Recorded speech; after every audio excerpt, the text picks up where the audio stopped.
नमस्कार, मेरे चैनल में आपका बहुत बहुत स्वागत है। और आज इस वीडियो में हम फेरम फॉस होम्योपैथिक दवा और बायोकेमिक दवा दोनों के ही फायदे और उपयोग के बारे में जानेंगे। अर्थात फेरम फॉस का बायोकेमिक लाभ और फेरम फॉस का होम्योपैथिक लाभ दोनों के बारे में चर्चा करेंगे। वीडियो को पूरा अवश्य देखें ताकि आप पूरी तरह से समझ पाए। तो आइए समझते हैं। जर्मन होम्योपैथ डॉक्टर शुसलर ने बायोकेमिस्ट्री के सिद्धांत का प्रतिपादन किया। उनका कहना था कि जैसे किसी इमारत को बनाने के लिए मसाले की जरूरत होती है, उसी प्रकार शरीर रूपी इमारत को बनाने के लिए प्रोटीन, कार्बोहाइड्रेट, चर्बी, पानी आदि की जरूरत है। शरीर रूपी इमारत के लिए ये मानो मसाले के रूप में काम आते हैं, परंतु मसाला स्वयं कुछ ना कर सकता। उसे इमारत में ठीक जगह पर लगाने के लिए राज मजदूर की जरूरत होती है। शरीर में प्रोटीन, कार्बोहाइड्रेट, चर्बी, पानी आदि को अपने अपने स्थान पर लगाने के लिए जो राज मजदूर हैं वे हैं 12 लवण, जिसे 12 टिश्यू साल्ट्स कहते हैं, जो मसाले को अपने स्थान में पहुंचाते रहते हैं। अगर कोई राज मजदूर इमारत में काम करना बंद कर दे तो उसकी वजह से इमारत में जो मसाला लगना था वह बंद हो जाएगा। इसी तरह अगर इन 12 में से किसी एक लवण की शरीर में कमी हो जाए तो उसकी वजह से शरीर जिस खुराक को लिया करता था उसे भी लेना बंद कर देगा और शरीर में रोग उत्पन्न हो जाएगा। ये 12 लवण जिनके वजह से शरीर प्रोटीन आदि मसालों को आत्मसात करता है वो निम्न है, मैं एक बार समझा देता हूँ। 5 फॉस्फेट हैं। कौन कौन सी? तो calcarea phos, ferrum phos, kali phos, magnesia phos और नाइट्रम फॉस। 3 सल्फेट्स हैं, कैल्केरिया सल्फ, कैली सल्फ और natrum sulph. 2 muriates, kali mur, natrum mur. 1 fluoride, calcarea fluor और 1 सिलिका साइलिसिया। ये टोटल 12 लवण हैं जिनकी शरीर में आवश्यकता होती है। यहाँ चूंकि हम फेरम फॉस के बारे में चर्चा कर रहे हैं तो हम अब फेरम फॉस की क्या आवश्यक है शरीर को, इसके विषय में और किस किस बीमारियों में काम आता है चर्चा करेंगे। तो जुकाम तथा सूजन की प्रथमावस्था में फेरम फॉस का प्रयोग। सुसलर का मत है कि शरीर में फेरम अर्थात लौह का काम ऑक्सीजन को शरीर में खींच लेने का है। जब हम सांस लेते हैं तो उससे शुद्ध हवा फेफड़ों में प्रविष्ट हो जाती है। इस हवा की ऑक्सीजन हमारे रुधिर में रहने वाले लोहा ले लेता है। शरीर के कोष्ठकों अर्थात सेल्स में जो ऑक्सीजन होती है वह लोहे ने चूसी होती है। रुधिर में लोहा ना हो तो ऑक्सीजन भी कम हो जाएगा, परंतु इस ऑक्सीजन में एक सेल में से दूसरे सेल तक ले जाने का काम कैली सल्फ का है। सेल के रक्त कणों का फेरम फॉस तो शुद्ध हवा से ऑक्सीजन खींच लेता है, परंतु रुधिर संचार के लिए इतना काफी नहीं है। एक सेल का लाभ दूसरे सेल में जाने से ही वह पूर्ण रूप से लाभ प्राप्त होगा। इसी काम को कैली सल्फ करता है। जब रुधिर में फेरम फॉस की कमी होती है तब शरीर में ऑक्सीजन कम चूसी जाती है। ऑक्सीजन की कमी से शरीर की रुधिर प्रणालिकाएं हैं वो ढीली पड़ जाती है, क्योंकि उनमें शक्ति कम हो जाती है। इन रुधिर प्रणालिकाओं के ढीले पड़ जाने से जहां जहां ये प्रणालिकाएं ढीली होंगी वहां रुधिर इकट्ठा होने लगेगा। रुधिर के एक जगह पर इसे इकट्ठे हो जाने को सूजन की प्रथमावस्था अर्थात फर्स्ट स्टेज ऑफ इन्फ्लामेशन कहते हैं।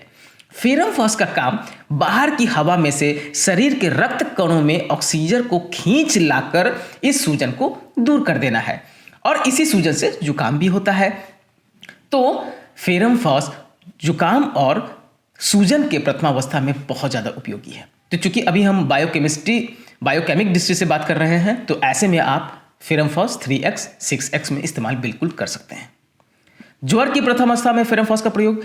जो बात जुकाम तथा सूजन के विषय में कही गई है उसे ध्यान में रखते हुए यह स्पष्ट हो जाएगा कि ज्वर की प्रथम अवस्था में भी इसलिए उत्पन्न होती है क्योंकि फेरम फॉस की कमी के कारण मस्तिष्क जो दिमाग होता है कि किसी केंद्र में शोथ हो जाती है।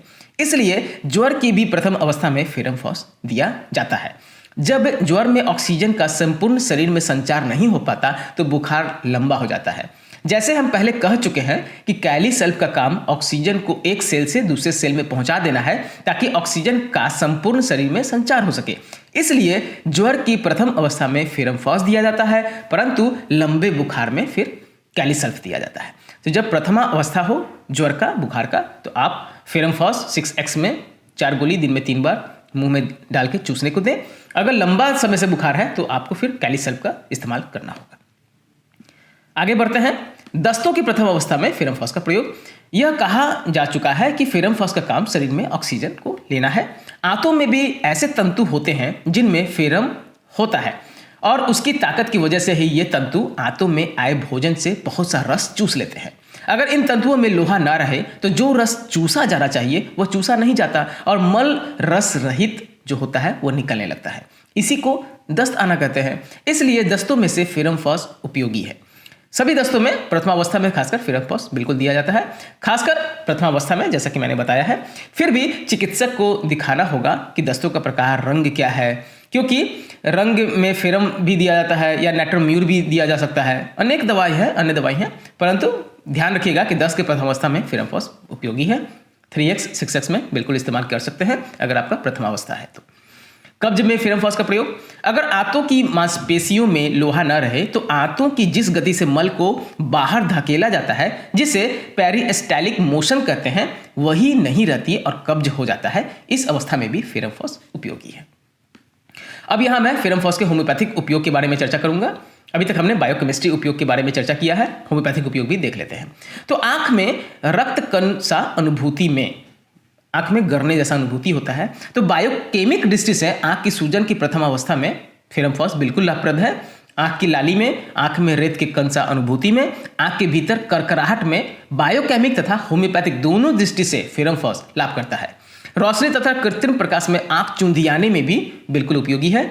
तो आप बायोकेमिक भी इस्तेमाल कर सकते हैं 6x में, 3x में, या आप होम्योपैथिक में भी 30 पोटेंसी 200 पोटेंसी में बिल्कुल इस्तेमाल कर सकते हैं अगर आंख में रेत कण का अनुभूति हो। कान के दर्द, शोथ तथा पस में, तो बायोकेमिक दृष्टि से कान के दर्द तथा शोथ की प्रथमावस्था में फेरम फॉस उपयोगी है, मैंने बताया है।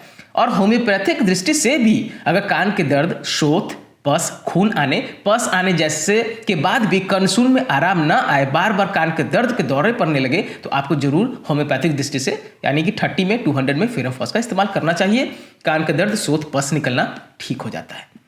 गला पड़ना, सूजन आदि में, तो बायोकेमिक दृष्टि से गायकों, व्यक्ताओं जो बहुत बोलते हैं उनका गला बैठ जाता है, गला पड़ जाता है, बोलते बोलते गले का पक जाना, दर्द होना आदि लक्षणों की प्रथमावस्था में बिल्कुल लाभ होता है फेरम फॉस से। और होम्योपैथिक दृष्टि से भी इन कष्टों को वह दूर करता है। तो आप फेरम फॉस आप बायोकेमिक इस्तेमाल कीजिए या होम्योपैथिक, सब चलेगा। अच्छा, छाती, मूत्राशय, गठिया, रक्तहीनता और ज्वर में भी उपयोगी है। तो बायोकेमिक दृष्टि से छाती के शोथ की प्रथमावस्था, निमोनिया, मूत्राशय के शोथ की प्रथमावस्था, गठिए के दर्द की प्रथमावस्था आदि में बिल्कुल फेरम फॉस उपयोगी है। होम्योपैथिक दृष्टि से भी इन रोगों तथा रक्तहीनता में यह श्रेष्ठ औषधि है। रक्तहीनता अर्थात एनीमिया, खून की कमी। तो रक्तहीनता में कैलकेरिया फॉस के बाद यह बहुत अच्छा काम करता है। ध्यान दीजिएगा, रक्तहीनता है तो कैलकेरिया फॉस शुरू में दीजिए, अब कुछ समय बाद फिर फेरम फॉस दीजिएगा, तो आपको बहुत ज़्यादा लाभ प्राप्त होगा। बुखार में प्रतिदिन 1 बजे सर्दी शुरू हो जाना, इसका एक खास लक्षण है। अगर ऐसा लक्षण मिले तो जरूर आप फेरम फॉस का उपयोग कीजिए। एक है कि निम्न शक्ति में अनिद्रा और उच्च शक्ति में निद्रा। इस औषधि के विषय में यह ध्यान रखना चाहिए कि अगर इसे निम्न शक्ति में दिया जाएगा तो नींद में विघ्न पड़ सकता है, अनिद्रा की समस्या हो सकती है। जिस रोगी को नींद नहीं आती हो उसे निम्न शक्ति में नहीं देना चाहिए। अगर मस्तिष्क में रक्त संचय के कारण नींद न आती हो तो उच्च शक्ति से नींद आ जाएगी, परंतु यह नींद लाने वाली दवा नहीं है। लक्षणों के अनुसार औषधि का आप निर्णय कीजिए।